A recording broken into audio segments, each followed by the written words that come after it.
I got a phone call while I was driving. I said, "Who is it?" And they said, "This is the field office for the Pittsburgh FBI." And I'm, "Okay, hello. Well, how can I help you?" And they said, "Well, you had taken a class at the Keystone Shooting Center, and the person that you were in the class with was the person that had shot Donald Trump."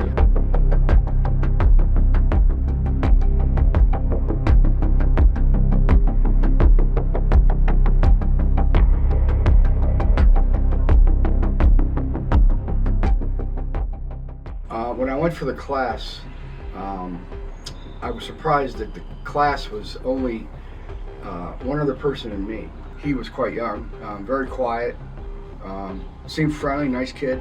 So we went into the range and each took our booths. We were right next to each other, and he had already was loaded and firing before I had gotten my gun even loaded. So I was kind of surprised at that, you know.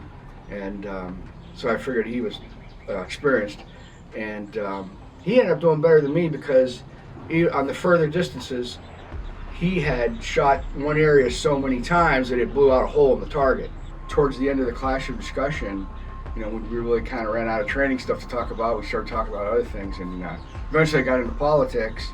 He wasn't saying anything. He remained quiet. So I was kind of, you know, waiting to see what this guy would do because it was getting a little tense there, and he never said a word. He just sat there, kind of smiled, looked, and didn't say anything. So I was surprised at that, you know, not knowing what was going to happen, you know, in the future. But even then, I was kind of like, you know, how come this guy isn't saying anything, yay or nay? You know?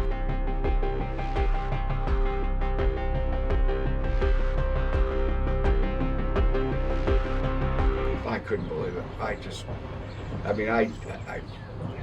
couldn't even have a conversation for the first 10 seconds because I was just stunned. So they asked me a few questions, you know, I told them what I knew, and you know, they asked me, you know, if he had said anything unusual or did anything unusual, and what he had with him and stuff like that.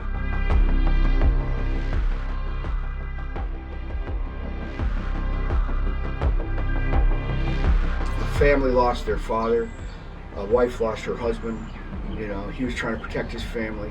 So, you know, this person not only wanted to assassinate Donald Trump, he didn't care who else he hurt along the way. The chills thinking about who I was sitting next to. If he was that deranged, who knows what he would have done inside the range if he felt like it, you know. He could have shot us. So, you know, it was disturbing, to say the least. Well, I think it would have been a complete disaster. I mean, if that would have been successful, that would have thrown the entire election into chaos, thrown the country into chaos. Who knows what it would have ignited.